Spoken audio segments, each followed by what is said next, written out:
Muy buenas a todos, ¿qué tal? ¿Cómo estáis? Bienvenidos de nuevo a Rotation, bienvenidos al episodio que le vamos a dedicar a Network, la película de Sidney Lumet, de 1976. ¿Qué pasa, John, tío? ¿Cómo estás?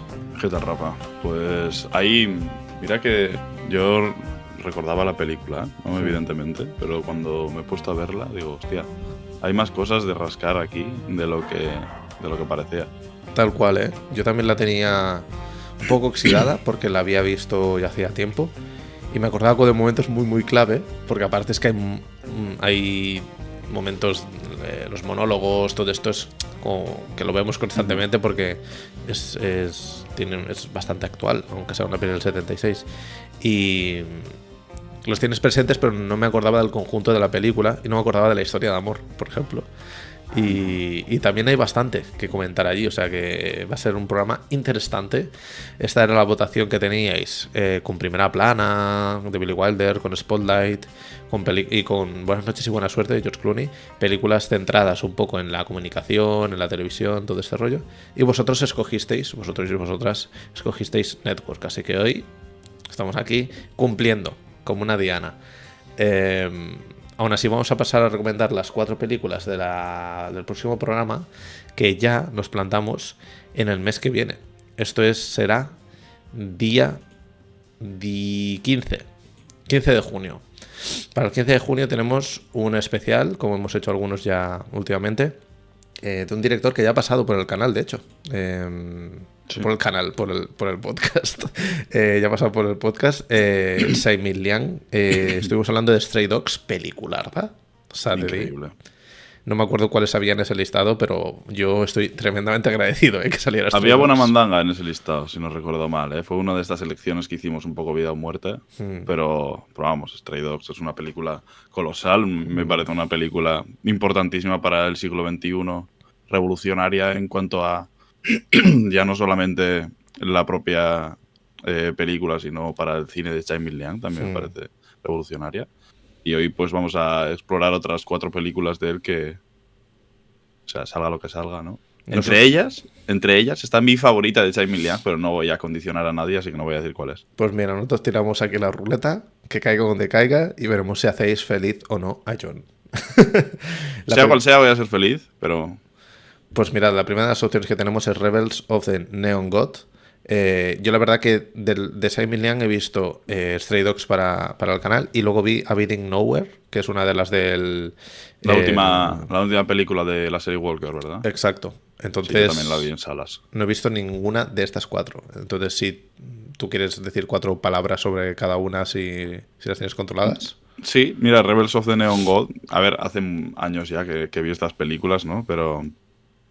Rebels of the Neon God es como si Martin Scorsese dirigiese una película de Tsai Liang. ¿A qué me refiero con esto? El ritmo es absolutamente radical a las demás películas.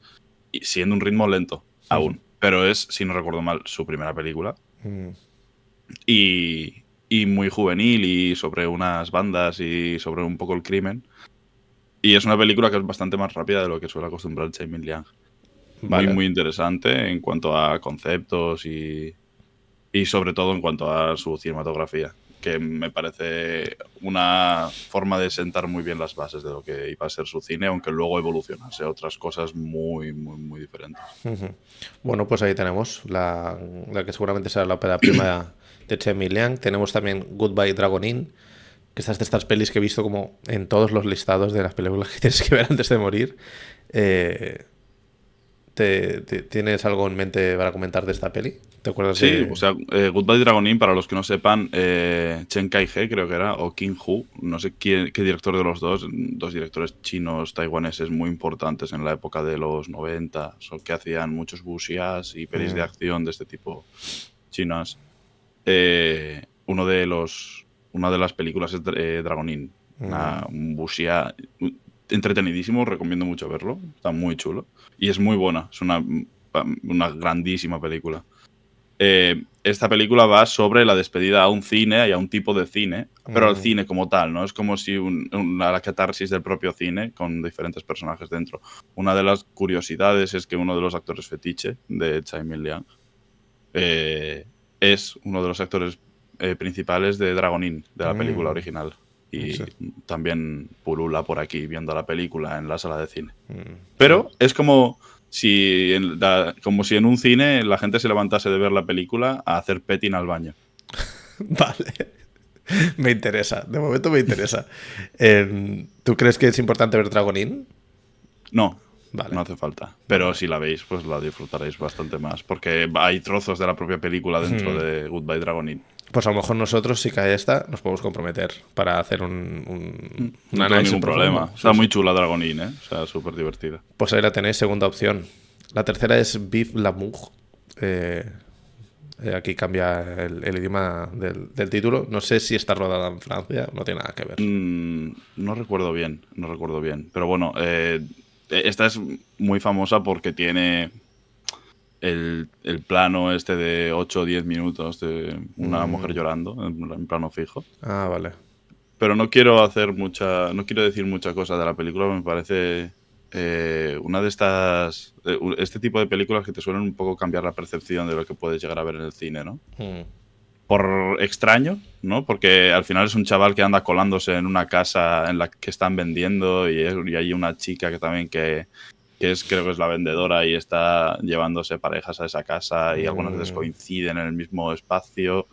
Una cosa bastante curiosa de ver. Vale. Pues ahí la tenéis como tercera opción y la última es What Time Is It There? Que parece que también bebe bastante un poco del cine o no tiene nada que ver. Sí, también. Es una persona que está obsesionada con los relojes, con el tiempo y conoce a una chica. Bueno, esto es como una conexión con una chica de París que encuentra a través del tiempo. Esta igual es de la que menos hablaría en ese sentido porque sí que es sorpresiva a muchos niveles. Perfecto, pues ahí tenéis las 4 recomendaciones. Rebels of the Neon God. Rebels of the Moon iba a decir de repente.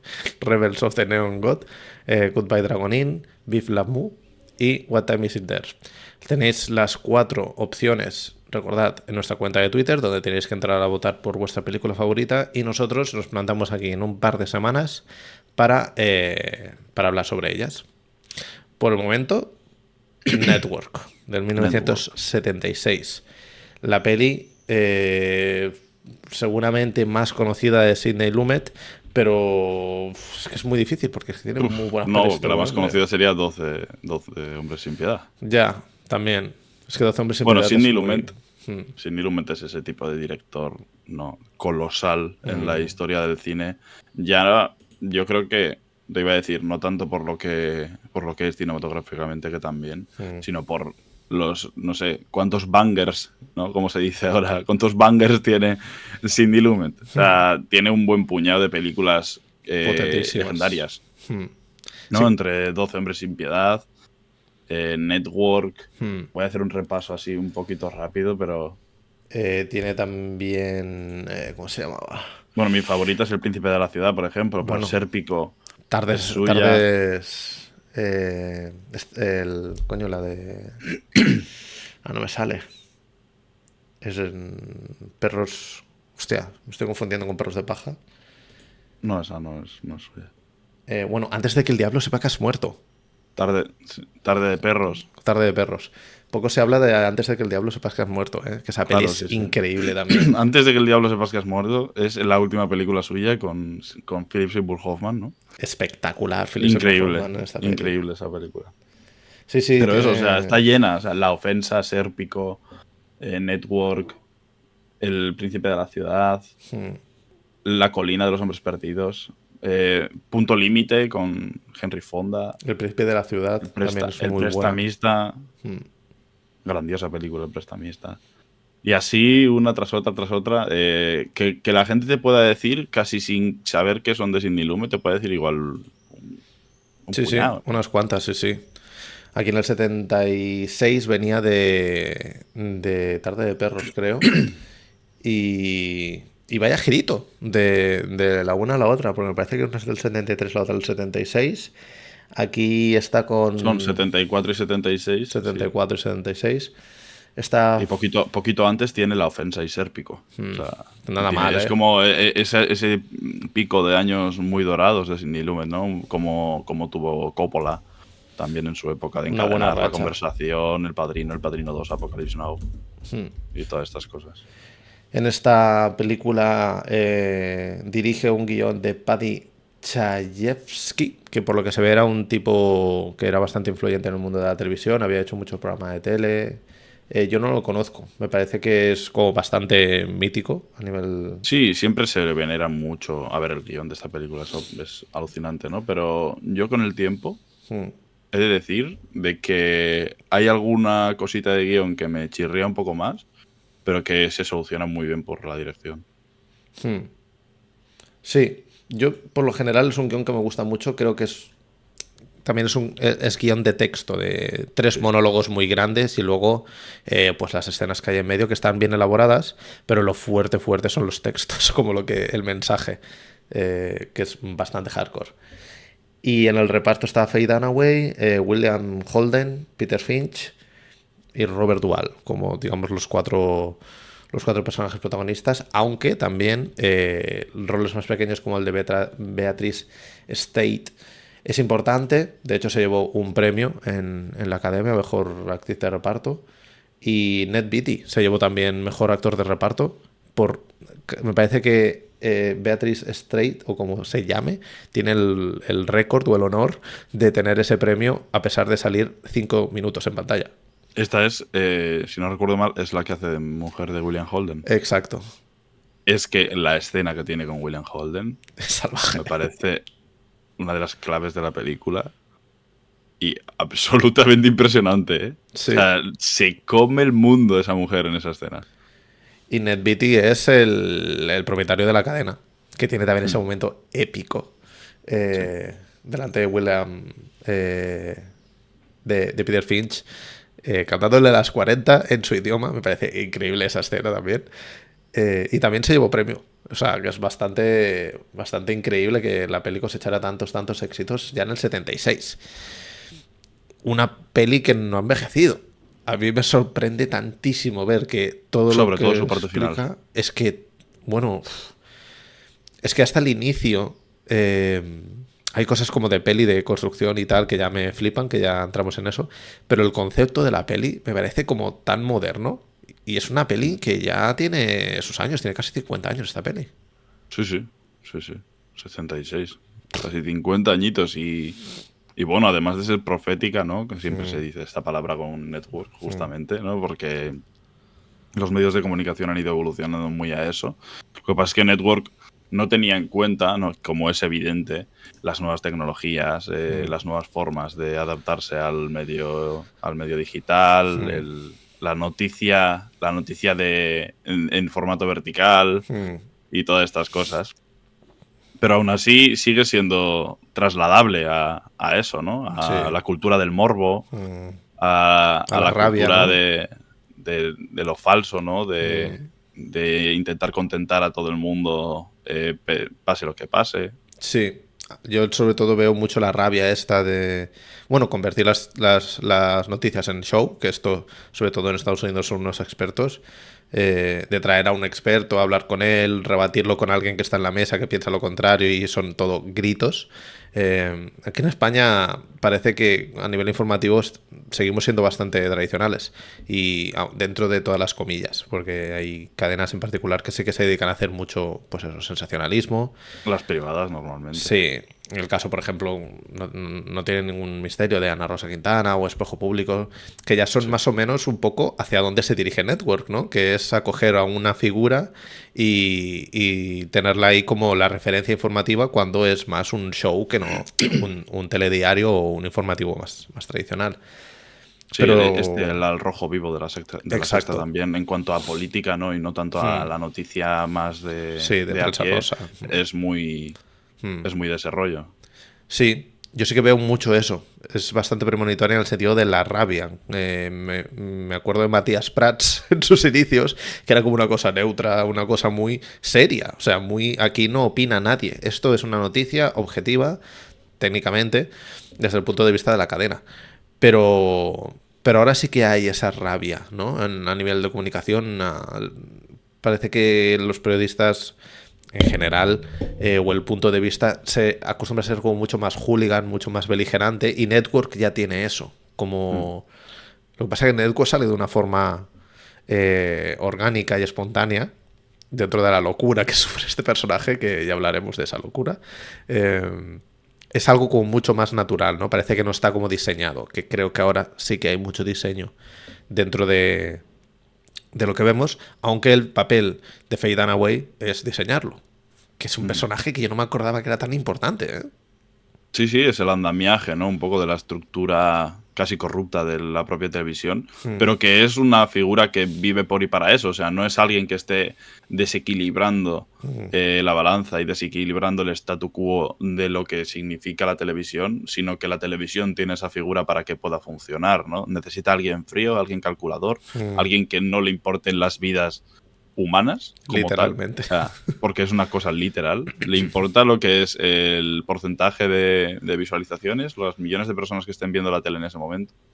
Y nada más. Y vive por y para eso. Y eso le sucumbe también a ella. Yo hace no mucho, en cuanto al panorama actual en el que vivimos, vi algo que me recordó mucho a toda esta casi vorágine vomitiva que puede haber dentro de lo que es la televisión, con lo que pasó con La Revuelta y El Hormiguero, con la persona esta que al parecer iba a ir a La Revuelta y como si fuese una mafia, El Hormiguero, que no era la primera vez que lo hacía, por lo que decían, se mete en destrozar la entrevista de la otra persona. O sea, todas estas cosas que cuando salen a la luz dices, pero ¿cómo puede existir esto? Y cómo pueden hacer esto de forma tan descarada que al final se va a dar cuenta todo el mundo.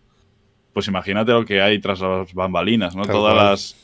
O sea, yo luego entiendes un poco a la gente conspiranoica del porqué de esto, del porqué de lo otro, porque, ostras, si te pones a encajar de forma un poquito hilada y tal las cosas, empiezan a salir cábalas muy extrañas.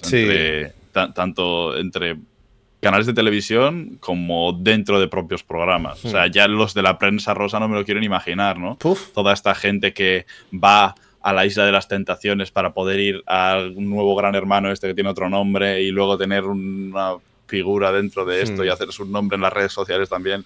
Es como, unos círculos extrañísimos. Y que sobre todo a nivel de entretenimiento tiene que haber un diseño detrás de todo eso, porque esa gente que va saltando de programa en programa o eso, las mecánicas que son normales. O sea, en el caso de La Revuelta ya lo dijeron, es que esto no es nuevo ni es raro. Ni va a ser la última vez. O sea, es un modo de funcionar, por lo general.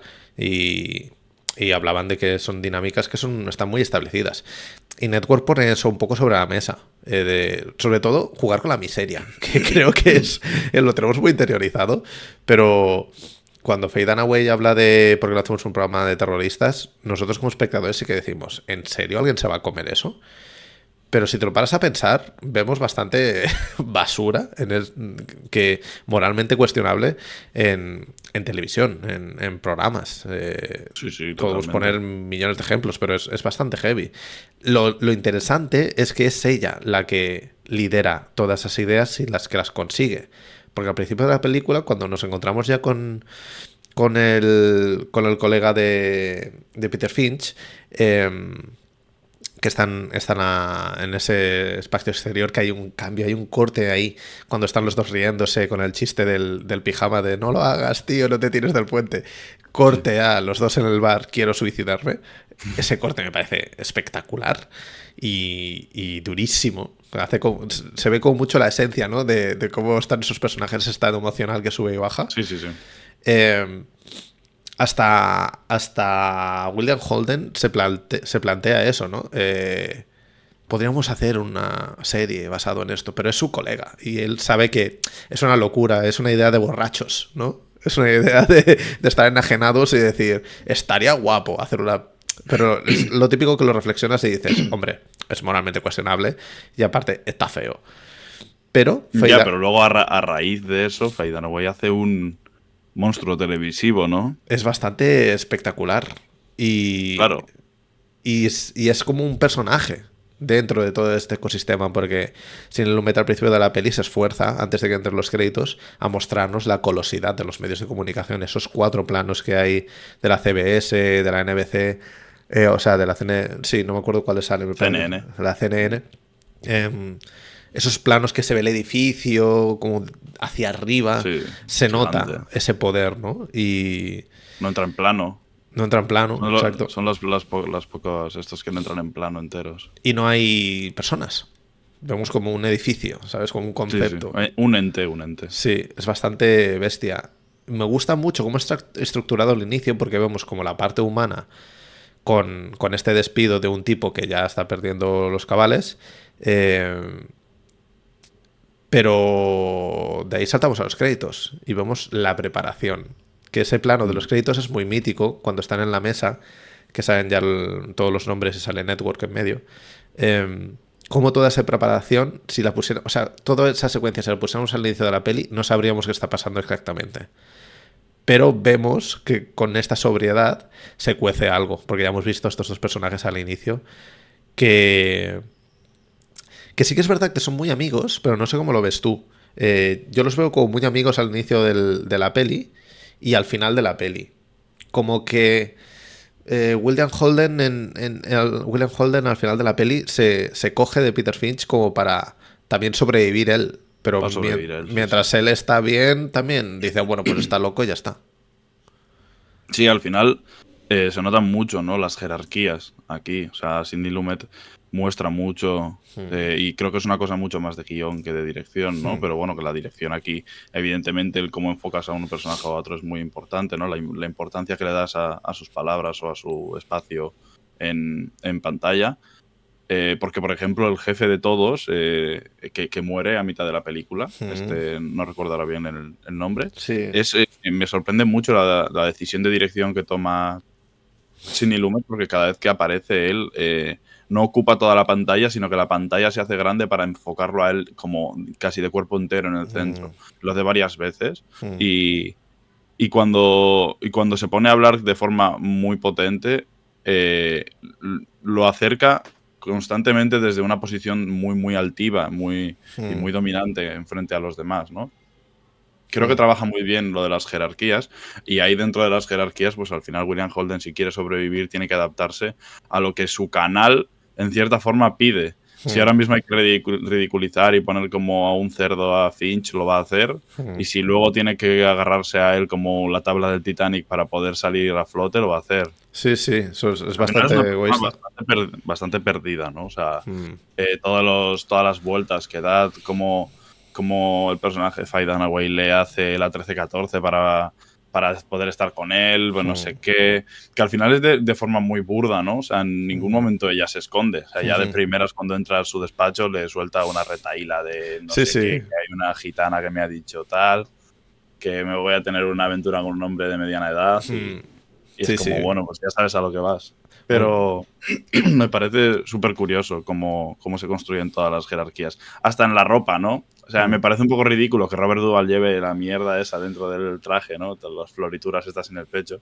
Pero también es un distintivo bastante grande, ¿no? De que no aparece de forma habitual y cuando aparece, pues es alguien que tiene mucha importancia. Pero es curioso como dentro de esas jerarquías la importancia en pantalla que va cogiendo Finch va destruyendo poco a poco los escalones que existen dentro de la televisión. Parece súper curioso porque unos se escudan dentro de eso, pero cuando ya empieza la gente a ver más y más y el porcentaje sube y sube y sube, la peña de la televisión va perdiendo más y más importancia constantemente. O sea, ya da igual el alto cargo porque el que está en pantalla es el que conocen realmente. Exacto.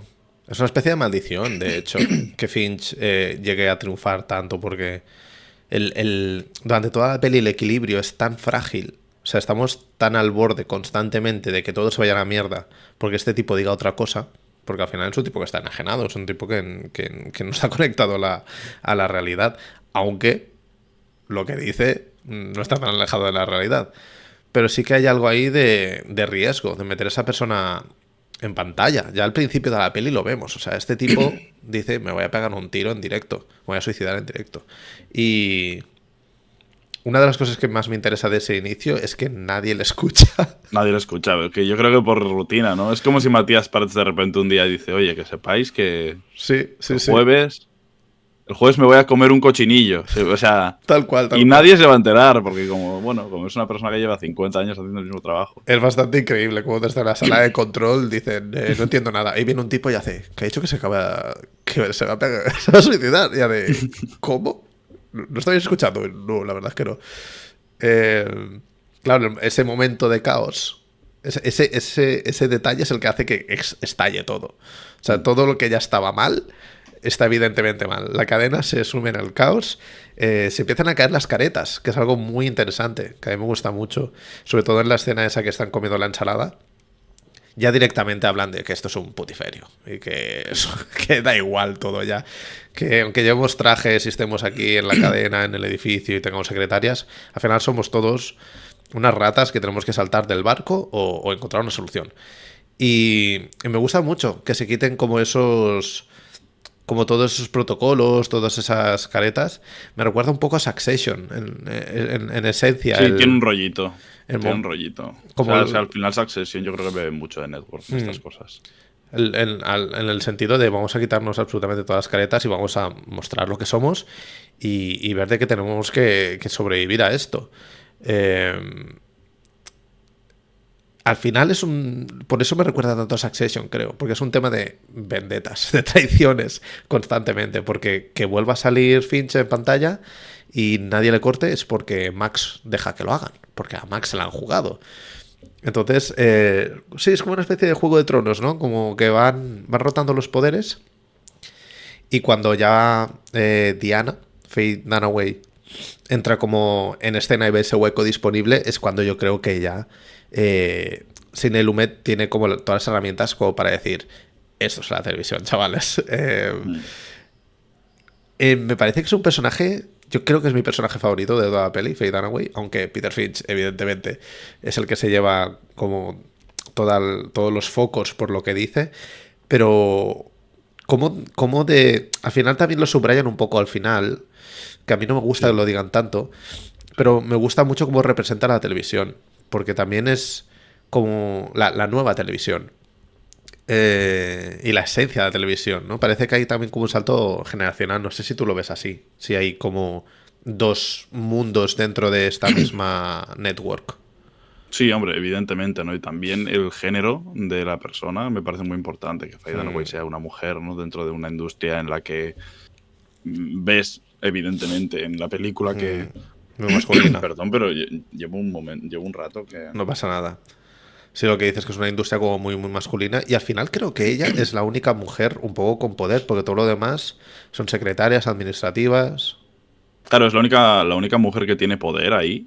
Y la única mujer que hace todo por y para, no solamente ella, ¿no? Porque sí que lo hace por un estatus y por crecer, pero lo hace por el canal. A mí me gusta mucho y no tenía muy, muy presente el qué papel tan importante tiene la contracultura americana y la política de extrema izquierda dentro de esta dentro de Network, y cómo nos hace ver que cualquier política es moldeable, cualquier política es comprable, que no hay unos ideales férreos en nadie y que cualquier cosa, porque Patty Hearst, de la que se habla varias veces en la película, fue una mujer importante y ocurrieron muchas cosas alrededor de ella en Estados Unidos en esa época. Si queréis saber un poquito más, además de que podéis leer quién era Patty Hearst, Paul Schrader tiene una peli sobre Patty Hearst. Ah, sí.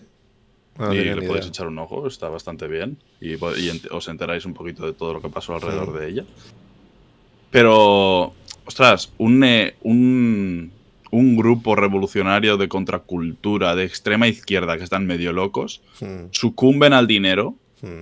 Un grupo de extrema izquierda. Un grupo de extrema izquierda que cree que los comunistas son fascistas para ellos. Exacto. Sucumben al dinero para hacer grabar atentados y crímenes que cometen ellos para hacer un puto programa de televisión. O sea, me parece brillante en esa época, en ese momento, que esta película se atreva y construya tan bien lo que significan todos estos links entre potencias de la comunicación y entre potencias de contracultura, revolucionarias. La cosa está terrible que no te deja confiar en nadie, que es todo el mundo tiene un precio. Tal cual. Todo el mundo va a hacer algo por dinero. O sea, ¿y con qué cara eres tú un revolucionario que está medio loco, que si pistolas, que si ametralladoras, pero luego te dedicas a hacer un programa en prime time en el que el terrorismo juega una parte de casi juego o niñatez, de show, pero lo estás haciendo todo de forma real, ¿no? Porque al principio sí que se le plantea como una cosa de no tendrás que estar repartiendo panfletos por la calle, como una cosa de decir, realmente tu mensaje puede llegar más lejos. Claro. Que es algo... O sea, ella lo comenta, Faye Dunaway dice, te estoy dando 2 horas a la semana en prime time para que politices y sueltes toda tu mierda política en cualquier dirección. En cualquier dirección. Y además de libre elección. Dice, pero lo único que quiero es que al principio de cada programa haya un atentado real grabado. Pero que es lo que el morbo te va a llevar a ello, ¿no? O sea, pero lo fuerte es que al final ese mismo personaje es el que se pone como una psicópata porque le quitan un porcentaje. O sea, no es tanto que tenga la posibilidad o no de decir eso, lo que quiere decir para en directo, para que llegue a todo el mundo, sino que ya es un tema económico, 100%. Sí. Esa discusión que tienen allí con el Gran Khan... Hostia, es una locura, ¿eh? Que está casi al final de la película. Que está la televisión, ella, la otra a la que secuestraron con una ametralladora medio loca, el otro tío, que dices, pero por favor. Es un puto circo. ¿Dónde hay revolución política? ¿Dónde hay guerra aquí? No hay nada. No hay nada. O sea, da miedo, ¿no? Pensar que en muchos aspectos en esta época, que ya había pasado la época hippie y tal, ¿no? Pero estaban un poquito con lo de la guerra de Vietnam y todas estas cosas, pues todavía candente, que Estados Unidos tuviese, y que seguramente habrá sido así, ¿no? Porque el guión, recordemos, está hecho por una persona que trabaja dentro de la televisión. Y pues si se le ha ocurrido esto, es que lo ha visto por algún lado. Sí, sí. Y el tono de la peli, el tono de la peli invita a que esta sátira no sea muy loca. Es decir, si esta película fuera una comedia de estas alocadas, sátira evidente, con personajes como súper caricaturescos, pero lo que vemos se puede acercar muchísimo a la realidad. Entonces, no, totalmente. O sea, este tipo de grupos eran muy, muy habituales en esa época, ¿no? O sea, otra cosa habría sido que se hubiesen metido a intentar hablar con los Black Panthers o así, ¿no? Que eran gente bastante más seria, era un grupo mucho más organizado, no era un grupo de contracultura política criminal, claro, como al uso, ¿no? Eran más revolucionarios en otro sentido. Era una lucha política diferente, ¿no? Racial, no tal... Joder, que es que el programa se llama La Hora de Mao Zedong. Es que, coño, que la podía haberlo metido por ahí Godard en la Chinois. Hostia, es que aparte es como el primer título que les sale y dicen, pues este. Sí, La Hora de Mao Zedong, tío. ¿Cómo te pueden poner en prime time? O sea... Hostia, pero bueno, yo recuerdo mucho al sensacionalismo que hubo en nuestra época con el fin de ETA. O sea, aquí en Euskadi nosotros hemos vivido mucho de que después del fin de ETA ha habido muchas cosas que han rozado un poco tanto la risa como ya la investigación de vuelta y media, ¿sabes? Y, ostras, te estás aprovechando de un momento que, pues mira, no ha pasado nada, pero podía haberse hartado ese grupo y haber tomado armas otra vez. No sé, o sea, yo sí que recuerdo una época en la que era, por ejemplo, ibas al cine y había... ¿Cuántas películas sobre ETA ha habido poco después de que hayan dejado las armas? O sea, sí, imagino que es por lo de siempre, por un tema de interés popular, se mezcla con de aquí podemos sacar mucha pasta y seguramente de todo lo que se podía hacer no positivo, pero quiero decir realmente interesante, contrastado, de interés histórico, pues seguramente había mucha basura. Eso es Claro, y más no probable. había. Y hay pocas veces que esto está hecho con un interés periodístico. Que eso es el problema real, ¿no? Porque aquí en Network se ve que esto no se hace desde ningún interés periodístico ni político, en realidad. Se hace por el interés de que la gente lo vea y de que tener gente que esté viéndolo, ¿no? Ordeñar O a sea, la todo el vaca. rato Sí, se sí. habla de gente y de porcentajes y no se habla de otra cosa más. Y cuando algo es tan grande, ¿no? Y este contraste se ve todo el rato entre William Holden y Faye Dunaway, de cómo hablan, de que, bueno, y en la conversación que tiene con su mujer, que le dice, pero si es una chica que conoce las noticias por la televisión, ¿sabes? Nosotros no somos así, nosotros no hacemos eso, no hemos vivido con eso. Sí. Pero claro, aún con más responsabilidad el no poder hacer esas cosas, ¿no? Hay un salto generacional súper evidente y la trama paralela esta de la relación entre Diana y Max creo que es importante porque pone un poco sobre la mesa lo que se viene, ¿no? Creo.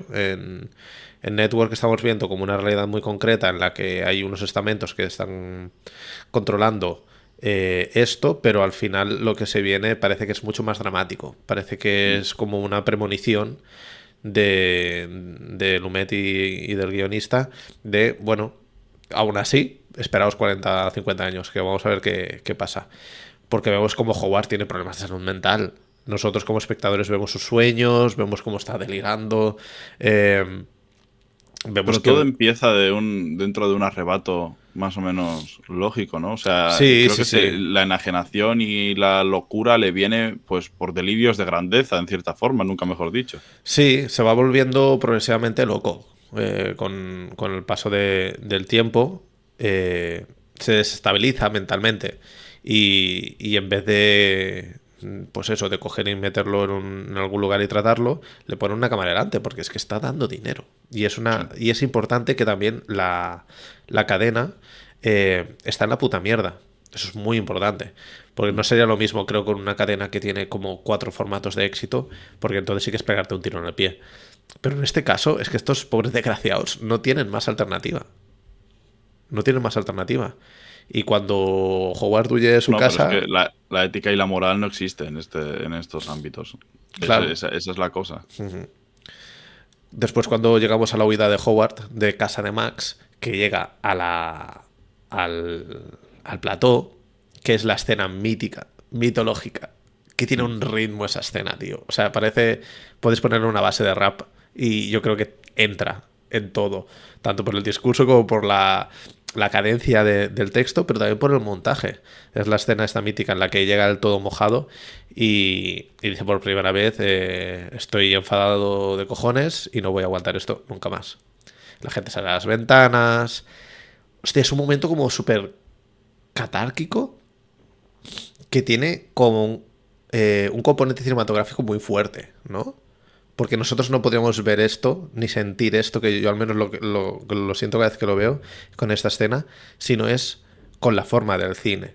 El hecho de ver al tipo en la tele, de ver al tipo dentro de la tele, porque vemos muchos momentos las cámaras, desde el principio de la película vemos como Peter Finch está como medio recluido en un rinconcito y en el lado está siempre la cámara. Eso lo tiene súper presente Lumet. Estamos viendo algo interior de la televisión. La cámara está presente, las grúas, los operadores. Y en este momento vemos tanto el mensaje que le está escupiendo a la tele, que es el que nos podría decir a nosotros Matías Prats, si un día se le va la olla. El mensaje, pero reproducido desde el interior de la televisión y el efecto sobre la población. Que es algo importante. El efecto inmediato, ¿no? Y aparte es muy... Que es interesante de ver. Sí, sí, y aparte es muy estético. Recuerda mucho al inicio, cuando hemos visto los planos de los edificios de las grandes corporaciones, y aquí lo vemos, porque creo que el mensaje es el mismo de la grandiosidad, ¿no? La masa. Vemos cómo la tele puede conseguir que la gente salga a la calle a pegar gritos. Y o sea, me parece... Me da un poco de miedo esa escena. No sé cómo la sientes tú, pero me da un poco de terror, primero en el sentido de la manipulación, Y en el sentido de que ves cómo se puede generar el caos así. Sí, es muy sencillo generar caos, ¿no? Yo creo que si cualquier canal de televisión, ¿no? Sobre todo porque lo visual es lo que llama la atención, no es lo mismo leer, porque no todo el mundo lee, pero todo el mundo ve. Todo el mundo ve cosas, no hace falta que estés viendo Antena 3, Tele5, la 1, la 2, 4, da igual que estés viendo, ¿no? Porque si ocurre algo, va a dar la vuelta al mundo. Sí, sí. Va a dar la vuelta por lo menos al mundo que conoces tú, ¿no? En general, nosotros en España. Luego... Sí. Luego ya, si es aún más importante, pues dar la vuelta al mundo como tal. Pero lo visual, ¿no? Yo siempre he pensado lo fácil que lo tienen las televisiones. Lo que pasa es que luego se meten dentro de unas movidas muy gordas y joder, pueden perder toda la credibilidad, pueden perder absolutamente todo, ¿no? Pero la facilidad que tienen para poder destruir algo en un momento solamente sacando ciertas imágenes o diciendo ciertas cosas, ya estamos viendo, ¿no? Antes era bastante más... se hacía bastante menos, pero ahora todos los canales, sobre todo los privados y los públicos también, están muy politizados. Y antes sí que sabías más o menos qué pensaba una persona u otra, porque al final le estás escuchando durante mucho tiempo y no hace falta que dé su opinión para saber qué gesto tiene en la cara cuando habla de ciertas cosas. Pero ahora los canales son casi abiertamente de un partido político o de una idea política que otra. Tenemos como ejemplo, claro, es que los ejemplos de entretenimiento en prime time que tenemos en España son muy diferentes a los que existen en Estados Unidos, ¿no? Con todos estos late nights y todas estas cosas. Está Broncano, que abiertamente es de una ideología política y dentro de todo eso le valió para también migrar a otro canal porque Movistar tiene unas ideas políticas en las que no funciona él. Y tampoco Buenafuente, que también ahora está en el mismo canal en el que está Broncano, ¿no? Que tienen ideas políticas de izquierdas.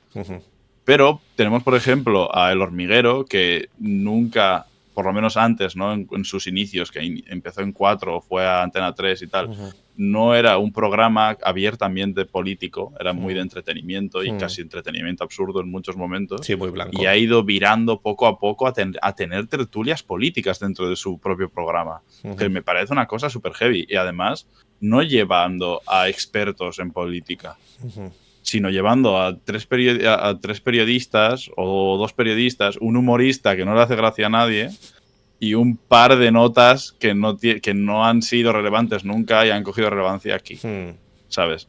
Y al final estás ya creando tertulias políticas en un programa que ya de base no lo era. Y esto lo ha acelerado mucho el COVID.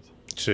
Y esto me di cuenta yo porque, bueno, yo y un montón de gente se habrá dado cuenta, ¿no? Pero la caída en barrena, en cierta forma, del Hormiguero después del COVID y de este tipo de late nights, porque la gente que iba a esos programas, Will Smith, Tom Cruise, gente como muy importante de la que se nutrían estos programas, dentro de las nuevas tecnologías y las cosas de poder hacer entrevistas en ciertos puntos y que los periodistas se muevan en vez de que se muevan ellos, ha hecho que todos estos programas tengan mucha menos gente importante y tengan que empezar a hablar de cosas que al pueblo en cierta forma le importen, ¿no? Y la situación política en la que estamos viviendo nosotros en España, que es cuanto menos delicada, porque está polarizadísimo, todo está muy roto, la clase política es pues bastante vergonzosa, da pie a que cualquier programa, aunque sea de mínimo entretenimiento o aunque no vaya justamente de política, tenga picos politizados que muchas veces se hacen virales. Pero a raíz de esto, si quieren ser monstruosamente políticos y radicales, pueden destruir muchas cosas y pueden meterle en la cabeza muchas cosas a la gente. O sea, al final el poder que tienen, sobre todo yo noto mucha influencia. Igual los jóvenes somos bastante más fáciles en ese sentido, porque fáciles de no manipular porque hemos nacido con esta tecnología.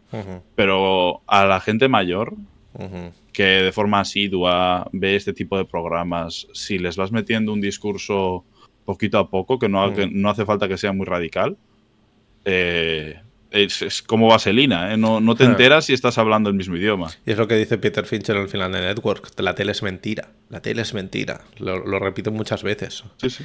Y el problema es tomarlo como una realidad.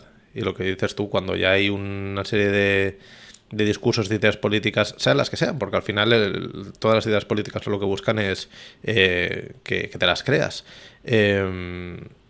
Claro, si eso es tu realidad y está cimentada en base a una cosa que no es cierta, tenemos un serio problema, porque ves el mundo desde ese punto de vista.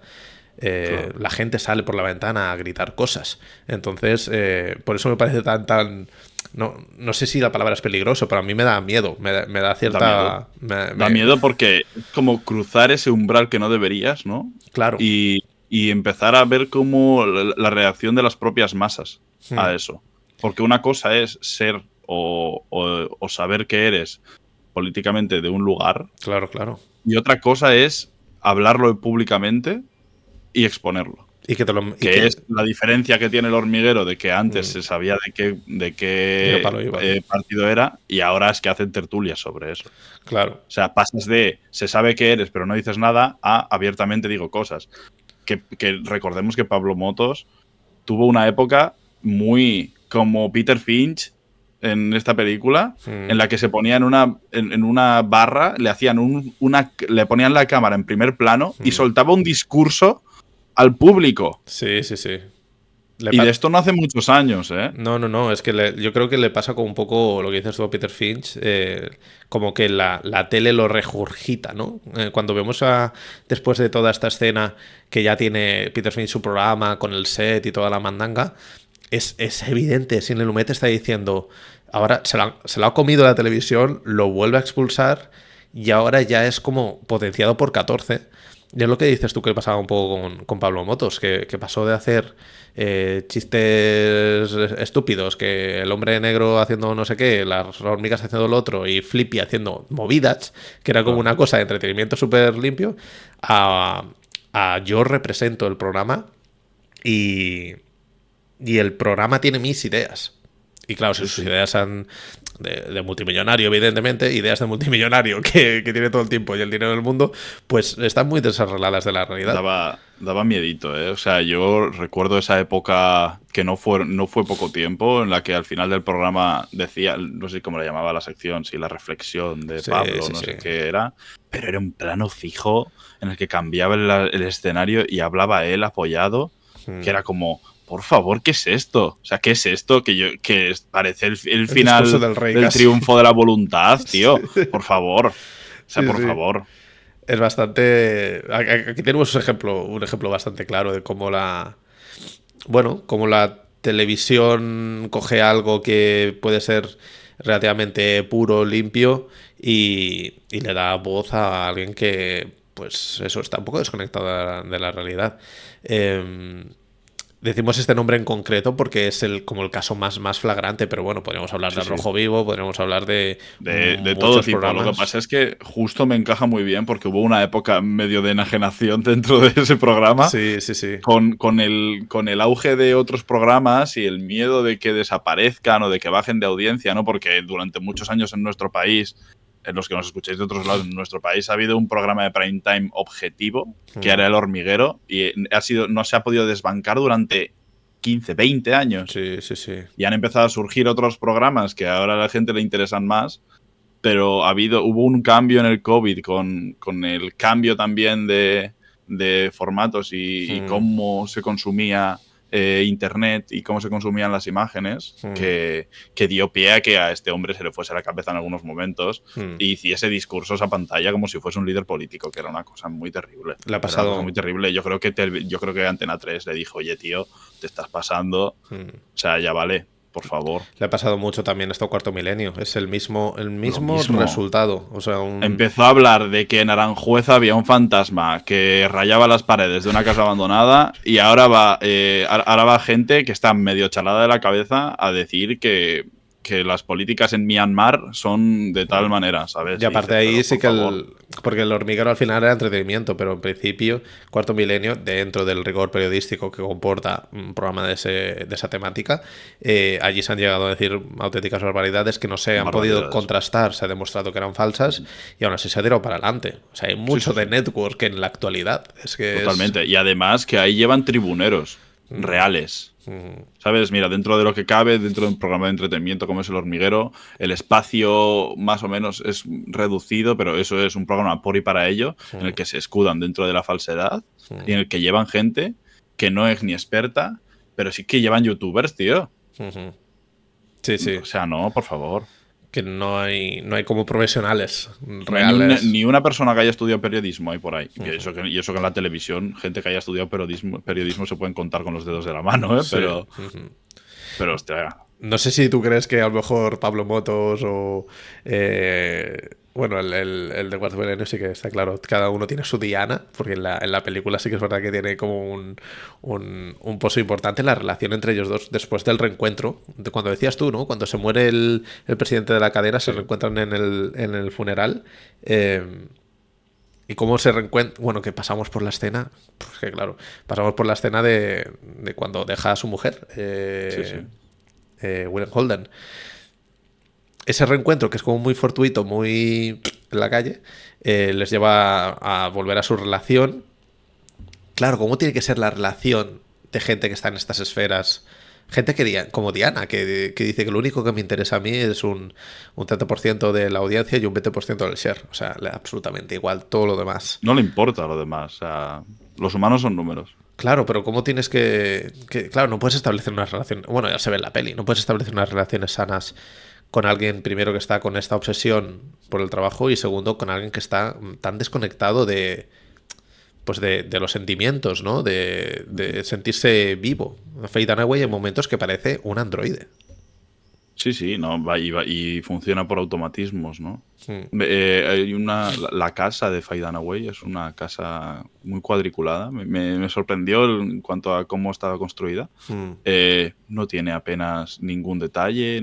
Es como una casa recién comprada, amueblada con los 4 básicos, por los que no pasa, ¿no? O sea, hay una cierta escena que está increíblemente bien montada. Me encanta cómo está montada, que es como el primer affair de fin de semana que tienen Diana y Max.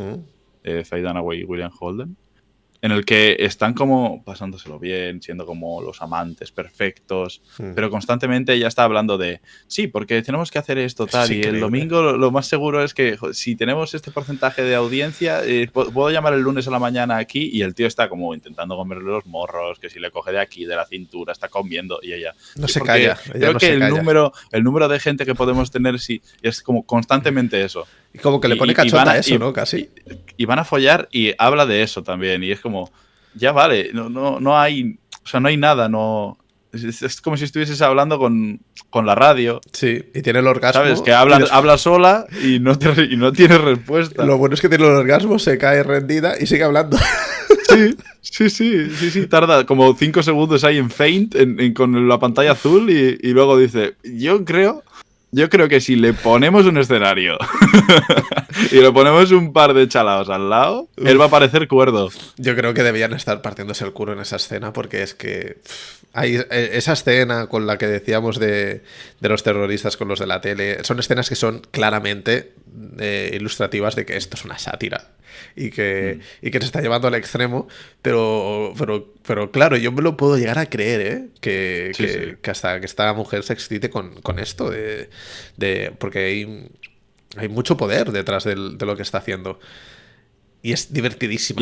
Además es un poder muy raro, porque es un poder muy volátil. Claro. Y ahora mismo eres Dios y mañana las cosas no van bien y te lanzan, ¿sabes? Entonces, la adrenalina, el querer mejorar constantemente, el estar chupado, tío, absorbido por esa burbuja en la que mientras mejor vayan las cosas, más dinero ganas, eso significa una repercusión enorme, pero mientras el pico es más alto, la caída es más grande y esa caída no te la puedes permitir porque ese pico lo tienes que mantener. ¿Y cómo mantienes un pico en el que el 50% del país está viéndote? Claro. No es natural, es imposible. Y es, pues eso, la pescadilla que se muerde la cola constantemente, que es un poquito pues lo que ocurrirá evidentemente en cualquier ámbito. Ya no solo sea la televisión, sino yo creo que en el propio periodismo, ¿no? Sí, que bueno, ahora puede ser más relajado, pero las radios también son muy así. Sí. En el mundo del fútbol se ve mucho cómo los escalafones y la gente que entra y sale de ahí no es tanto por méritos periodísticos o por ser muy buenos en su trabajo, sino, oye, que este árbitro se acaba de jubilar, contrátalo. Pero si solo sabe arbitrar, da igual. Ya aprenderá durante esta temporada a hablar por la radio, ¿no? Y eso ha pasado con Iturralde, pero bueno, Iturralde justamente es un tío bastante bueno en eso, ¿no? Pero gente como Guti, que entra en la televisión y es comentarista de los partidos del Madrid en DAZN y todas estas cosas, ¿no? Que al final no hace falta que seas una persona que haya estudiado ni nada, sino simplemente tienes que ser imagen. Exacto. Me parece muy importante. El caso de ser imagen. El caso de los futbolistas que se cuelan en medios de comunicación es salvaje. Porque salvaje, o sea, ¿cuántos periodistas deportivos absolutamente impresionantes hay que tienen que ir a codazos por todos los lados, que se saben quién ha quedado quinto en la Liga de Malaya? Sí, tal cual. Pero luego hay aquí una persona que dice, le hablan de Jeremai del Depor y no saben quién es. Sí. ¿no? Y pues bastante triste eso. Sí que vemos un poco el complejo de semidioses que tienen estos personajes, pero lo que dices tú, al final tienen un poco el chip de en cualquier momento me pueden chutar si esto no funciona. Pero sí que después de que Peter Finch hable de lo de la compra de los saudíes, que ahí se ve también un poco como... Ya andaban con esas cosas en esa época. La política del terror de nos invaden, que se viene lo chino, ¿sabes? Sí. Es increíble. Como la población, bueno, pues primero sigue lo que dice la tele, evidentemente, y como el terror a lo extranjero, que eso es una cosa intrínseca de... Yo creo que de prácticamente... Iba a decir de Estados Unidos, pero es que de prácticamente todos los países hay mucho terror a lo que pueda venir de fuera. A pesar de que luego sea bastante normal que sean los que tienen como los trabajos esenciales que necesitamos, limpiezas y movidas. Pero bueno, saliendo un poco de eso, el terror a los saudíes hace que se líe gorda y cuando parece que le van a cortar la cabeza a William Holden, piden a Peter Finch que se encuentre con el presidente de la cadena. Y el presidente de la cadena no sufre. Ese sí que es Jesucristo, ese es Dios. Y me encanta que le hablen el lenguaje de Peter Finch. Por eso quiere a Peter Finch en la cadena, porque él quiere ser Peter Finch. Y lo vemos en esa escena. La mítica escena con el salvaje al final de la mesa. El mundo con la cámara enganchada en la propia mesa, no, muy increíble, ¿no? Muy el mítico. Mundo no son tiene países. Varias escenas míticas, ¿eh? Sí. Los momentos de monólogo yo creo que en particular son como muy poderosos, porque que un tipo a este nivel nos abra los ojos, entre muchas comillas, porque ya sabemos el mundo en el que vivimos, pero que diga... El mundo no son países, no son gobiernos, el mundo es AT&T, es Exxon, dice Exxon, que se le llena el pecho. Esa escena es bueno, tenemos lo que hay. Tenemos psicópatas al volante, gente que se creen demiurgos, que se creen dioses, porque tienen ese poder. Y este hombre sí porque que no tienen sufre. El poder de un dios dentro de nuestra sociedad. Claro. Y esa es la otra escena aterradora para mí de Network. Para mí Network es una peli muy terrorífica. O sea, muy terrorífica. No sé si es de terror, pero es muy terrorífica. American Gods, ¿no? La serie serie que también era un libro o una serie de libros, no recuerdo, en la que había nuevos dioses, ¿no? Y entre esos dioses estaba el dios de la comunicación y todas estas cosas. Y es que al final es muy así... Tal cual. O sea, las religiones como tal existen pues porque la gente tiene que creer en algo, ¿no? Pero las nuevas religiones, que son pues, las nuevas tecnologías, lo digital, la IA ahora. Sí. ¿Sabes? Y bueno, muy reciente. Y también pues la personificación en ese comunicador, influencer, como quieras llamarle, periodista, medio, que tiene tus valores. No es que tú tengas los valores muchas veces del medio, sino que ya hay como figuras, ¿no? Pues el típico que sirve a Jordi Wild. Jordi Wild es ese estamento, es ese dios que... Coño, que reúne todo lo que pienso, ¿sabes? Entonces, eso se va construyendo muy a menudo. Cuando no es Yados es Jordi Wild y cuando no es Jordi Wild es, pues eso, Iker Jiménez. Y es una cosa extraña, en realidad, cómo nos relacionamos con nuestras ideas a partir de los demás. Como que buscamos... Bueno, esto siempre pasa, ¿no? Que buscamos reforzarlo, ya sea Porque al final los medios de comunicación o las redes sociales funcionan en base a eso, en base a lo que a ti te gusta y crea tu comunidad. En Twitter está muy claro. Yo me harto de hablar con gente de que dicen que Twitter es un pozo de mierda. Digo, para mí no, porque claro, No, para mí está rodeado de una serie de elementos un nicho. que claro, que para mí yo no veo absolutamente nada negativo en Twitter ahora mismo, en mi Twitter.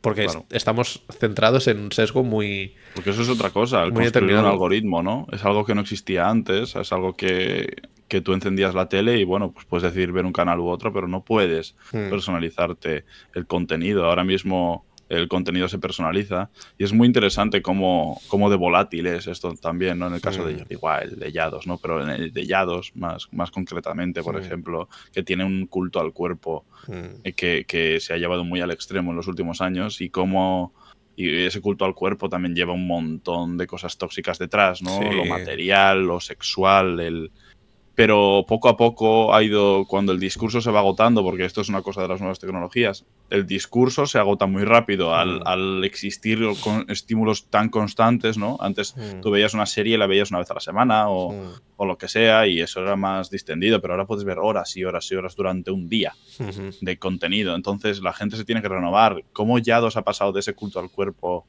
y de esa cosa medio sexual de luego también querer ganar coches, un dinero Una extraño, cosa muy elitista, a, muy... a tener enlaces con Dios, ¿no? Ahora ser una persona muy cristiana, ahora que la religión entre dentro de sus políticas.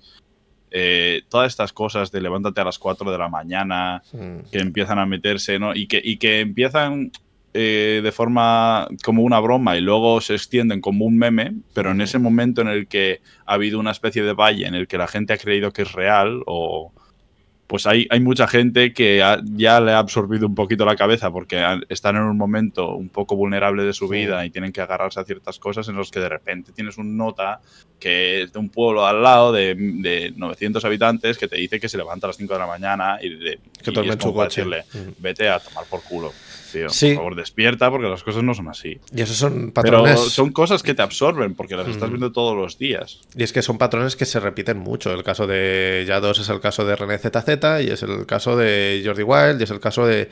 O sea, son gente que René ZZ también, ha pegado un giro que no madre, veas. madre Y mía. por eso que son gente que, hostia, que tienen un complejo de dioses. Claro, tienen un poder muy grande. Pero también les pasa lo que le pasa a Faye Dunaway. Que un día explota Twitter y ¿qué? ¿Sabes? Te quedas sin nada. Eres nada en realidad. Claro, Porque tu única por eso hay presencia es gente, digital. claro, por eso hay gente que después de todo esto ha sabido crearse un mundo fuera, Mm, ¿no? A ver, de formas ujú, como son, ¿no? Los millonarios tienen las formas que conocemos ujú. todos. La Sí, sí. especulación, la compra de todas estas cosas. Lo sabemos, ¿no? Mm, Eh, pero bueno, hay gente que por lo menos puede agarrarse fuera de eso. Es el claro. caso de eh, una persona. Estamos hablando de como nuevos hitos digitales, ¿no? Que Ujú, están fuera de la televisión, pero ujú. el caso de Willy Rex. Pero también es porque estamos en 2025. O sea, la Claro. televisión ha perdido la fuerza. Yo creo que Network sigue siendo vigente, aunque no hablemos de televisión. Claro, Si hablamos de tecnologías contemporáneas, de YouTube, de Twitch, Network está ahí también. sí, sí. Porque Network o sea, es visionaria en cuanto a lo digital y a la imagen. Mm, Y a lo que es el endiosamiento y el seguimiento loco de una persona, ¿no? Y eso ujú, puede también extenderse a todos los puntos ujú. digitales. Si Network no fuese algo que trabajase la televisión y hablase un poco más desde el medio en escrito, sería muy diferente y muy difícil de trasladar. Claro. Pero el medio digital te da pie a ver todo esto y nosotros que somos gente adulta que hemos visto crecer y nacer a los que son hitos de Internet ahora, Ujú, no los jóvenes, sino los que tienen un poquito más de edad, estás viendo ya que mutan y mm. que trascienden en diferentes cosas para poder cambiar Claro. y tienen muchas veces caminos extrañísimos, pero yo creo porque también están más perdidos que la hostia. Mm. Y mientras el giro sea más radical y extraño, pues más gente te va a ver durante un tiempecito diciendo, ¿qué cojones ha Sí. hecho este? Que yo cuando le veía, oye, mira qué ejemplo voy a poner, J. Pelirrojo. Mm. Tremendo girito a los acontecimientos. Por favor, Sí, sí, sí, sí, sí. que hacía blogs diarios de voy a por ello, no sé qué hostias. Ha evolucionado Y, mucho. y ahora no para de hacer el ejercicio con kettlebells y intentó vender un curso Es verdad. de saltar a la comba. Es verdad. O sea, no lo recuerdo, era una cosa rarísima. Poco sátira O sea, parece también de J. Pelirrojo. es que, claro, vivimos en una especie de. En un momento en el que los dioses suben y bajan constantemente en lo digital. Lo que yo no Por eso mi mundo digital es un pozo séptico. Yo tengo los reels de Instagram reventados. Claro, claro. Buah. Yo lo que sí que me planteo es si realmente todo esto es por culpa del artificio, o sea, del artefacto, digamos, ya sea tele, ya sea internet, ya sea Twitch, ya sea lo que sea, o es un tema de nuestra especie, es un tema interior nuestro. Primero, esta cosa de endiosar a la gente, y segundo, esta necesidad como bueno, de estos personajes. Yo veo unos personajes que hasta cierto punto son muy humanos. Que obviamente que metan a Peter Finch ahí y que Peter Finch es un poco la víctima un poco de todo esto, pero hasta cierto punto él quiere estar ahí. Él lo dice en una de las escenas en la que están explicando otra vez lo del pijama y que se va a suicidar, no sé cuántos, digamos, el Will Holden. Peter Finch, cuando le plantean, no, que sí, que te quieren en la cadena, y él dice, pues si tengo que hacer todas las barbaridades del mundo, las hago, porque él tiene esa necesidad. Pero lo que dices tú, esto lo vemos en J. Pelirrojo, lo vemos en Frank de la Jungla, lo vemos en este tipo de personajes, claro, que ya a lo mejor no es un tema tanto de YouTube, es un tema de que tanto ellos como nosotros necesitamos que eso exista. Pero a nivel humanista, a nivel esencial, ¿no? A nivel claro, de que no podemos vivir sin esto. Tú has dicho algo muy importante ahí, que es que Finch se ve en la calle, ¿no? Se ve fuera, se ve en otro lugar en el que no ha habitado, en cierta forma, porque lleva 25 años en la televisión. Claro. Y cuando le dicen, estás fuera, pero si quieres estar dentro tienes que hacer esto. Y él dice que hará todo lo que sea por estar dentro. Claro. Es lo que pasa hoy en día. Cuando alguien empieza a perder la relevancia, hace todo lo que esté en su mano para que siga ahí. Sí, sí. Aunque sea vender a su madre. Porque es que son así. Aunque sea vender a su madre. Y luego, si ya de aquí a 2 años me pillan la triquiñuela, yo he vivido 2 años de eso, igual he conseguido lo suficiente gente como para que tenga medio hooligans míos y que les dé un poco igual lo que haya hecho porque ya están medio locos. Que son, pues, los casos actuales de mucha gente. Que ya te digo, empiezan a cambiar su contenido de forma progresiva hasta empezar a venderte pastillitas para dormir, cursos falsos de cómo emprender, y pues lo único que haces es terminar durmiendo en la furgoneta y que cuando no tengas dinero para comer, vender la furgoneta. Tal cual, es el tema de la influencia y del poder y de todo lo que comporta, y lo vemos también en el final de la película, cuando ya Peter Finch se escapa de las manos de esta gente, no tiene ningún tipo de control y tienen que sacárselo de encima, y el máximo responsable de todo esto quiere que sigan, pues la única alternativa es que un show se coma a otro. Porque es lo que pasa, es literalmente lo que sucede. Siempre pasa lo mismo. Al final un programa se come a otro, este tipo deja de ser relevante, evidentemente porque está muerto, pero me gusta mucho cómo está rodado todo eso, porque es tan claro la evidencia de que es una alegoría y una metáfora, que hace que la película, que ya es grande, porque a lo largo de la película, con todos los discursos, sobre todo los monólogos, se nota, o sea, se hace muy, muy grande, se hace muy expansiva. Con este final yo creo que la peli explota. No, sí, totalmente. Yo no recordaba el final, ¿eh? Yo no me acordaba tampoco. Me quedé muy en shock cuando la volví a ver. Dije, wow, o sea, acaba con un acto terrorista. O sea, ya no es solamente... Y desde todos los ángulos posibles, ¿eh? Ya no es solamente lo que significa para esta película, para el medio de comunicación y para lo que representa, sino lo que significa también para la historia de Estados Unidos. Salvajes. ¿Cuántas veces han resuelto, por mucho que... Sí, esto es conspiranoico lo que voy a decir, ¿no? Pero ¿cuántas veces ha resuelto Estados Unidos los problemas políticos y los problemas sociales a base de tiro en la cabeza? Sí. ¿Cuántas veces lo ha hecho? Borrar a la gente del mapa. Borrar a la gente del mapa, poner a gente culpable... Y eliminar culpas. Y resquebrir un poco la historia. Cosas. Eso también es una manera de pegar tiros. Estados Unidos lo ha hecho mucho. Ah. Y son expertos en ello, ¿eh? O sea, son expertos. Cuando la guerra de Vietnam fueron expertos en darle la vuelta a todo. Cuando fue una guerra en la que se metieron de forma innecesaria, en la que perdieron y en la que lo único que hicieron es traumar a una buena generación de gente, reventar políticamente y socialmente su país y mandar a la muerte a cientos y miles y miles de personas a una guerra que no tenía ni razón de ser. Y ahora todos son héroes. Los han convertido en héroes. Sí, sí, ya sea a base de tiros o ya sea a base de, bueno, de ostracismo, de cancelación. Las figuras, como decías tú, suben y bajan y lo normal es ver que pasan estas cosas. Ahora mismo el caso de Frank Cuesta es muy claro.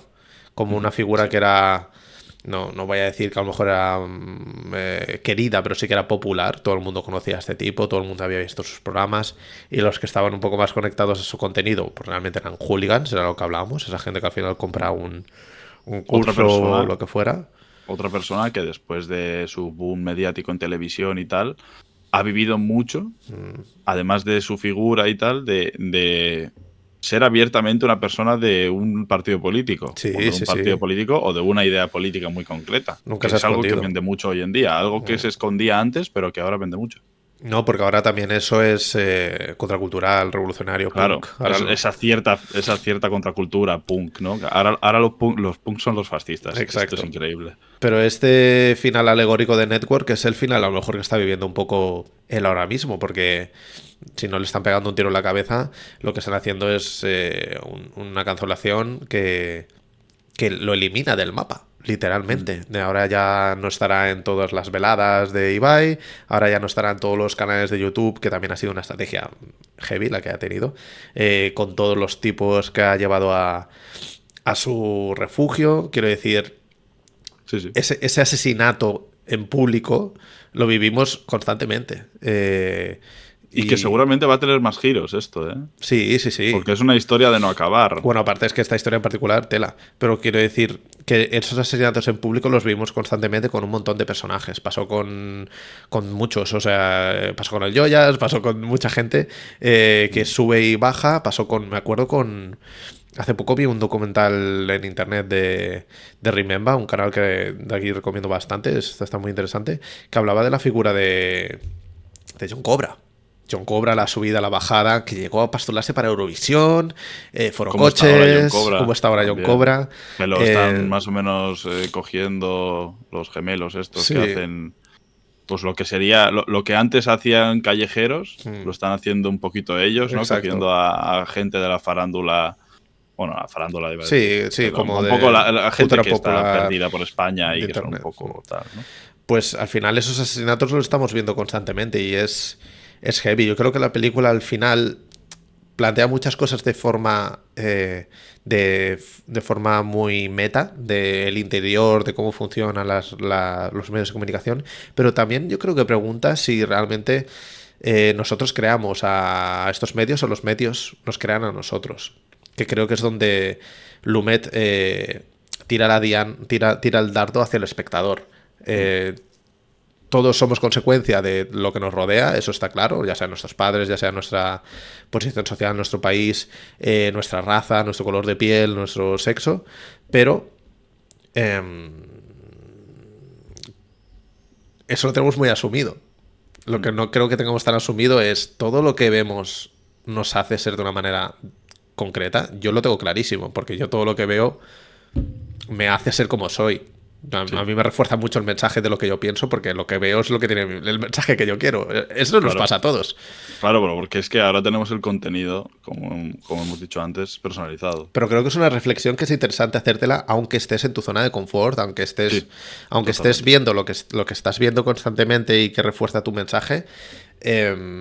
Pararte y pensar, yo realmente pienso esto, creo que es importante, creo que la peli lo plantea, creo que no pone mucho el foco en ello, porque se centra más en cómo funcionan las cadenas, pero sí que habla un poco al espectador de eso, de si nosotros somos lo que queremos ser o somos resultado de. Y creo que está bien, creo que es una peli que llevamos una hora y cuarto hablando de ella, quiero decir, es el objetivo de una buena peli, ¿no? Que te dé que pensar. Y una peli que además nos ha hecho venir a nuestra actualidad, ¿no? O sea, que Claro. no es baladí, no es mentira esto que se dice de que es prácticamente futurista y que trae el advenimiento de muchas cosas en cuanto a lo digital y los medios de comunicación, que es algo que en 2025, con todas las cosas que han cambiado en apenas 6 años, ¿no? Ha entrado la IA, hubo una pandemia mundial que hizo que la evolución digital fuese radicalmente rápida, o sea, todo, ¿no? Y aún hoy en día ves Network y lo puedes reflejar en el modus operandi de lo digital. Pues sí, yo creo que es una peli que hay que revisitar cada cierto tiempo y que probablemente nuestros nietos la pueden ver y la pueden sentir. Va a ser muy lenta para nuestros nietos. Sí, pero conceptualmente... Va a ser como ver una peli de Tsai Ming-liang. Eso sí, pero conceptualmente sí que creo que esto es... Network es ¿cómo se llama? Perdurará en el tiempo, es infinita, no va a morir nunca, porque creo que es algo que está primero, muy intrínseco a nosotros como seres humanos y segundo, muy arreglado a cómo nos relacionamos con los medios de comunicación, que es algo que vive con nosotros, que vive desde el primer día, ya fuera radio, ya fuera prensa escrita. Eso está ahí, nos comunicamos entre nosotros, somos bichos sociales, vivimos en manada y la información fluye. Entonces, sí, yo creo que... No sé, la puedo ver dentro de 20 años y seguramente será igual de moderna. Sí. Si te parece, pasamos a las tres recomendaciones que tenemos para el próximo programa. Recordad que es para el día 15 de junio, ya nos plantamos casi a la mitad del año. Tenemos especial Tsai Ming-liang. Tenéis que escoger entre Rebels of the Neon God como primera alternativa. Tenemos también Goodbye Dragon Inn, que comentábamos que si cae, a lo mejor no haremos un especial de las dos películas, pero sí que la tenemos de referencia a Dragon Inn.